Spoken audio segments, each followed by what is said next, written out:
මම දැන් ඔයාට කියන්න යන්නේ සුළු කිරීම වලදී ඔයාට තවත් වැදගත්ම වෙන පොයින්ට් එකක්.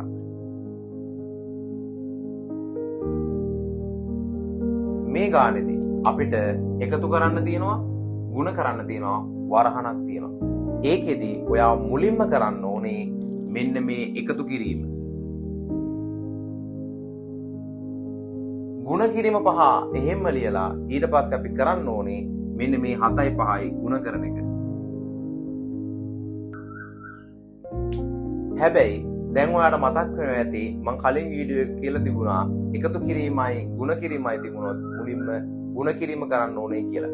හැබැයි මේ ගානේ වරහණක් තිබ්බ නිසා මුලින්ම එකතු කිරීම කලේ. නීතියක් තියෙනවා, වරහණක් තියෙනකොට වරහනේ ඇතුලේ තියෙන එක මුලින්ම සුළු කරලා ඉන්න ඕනේ කියලා.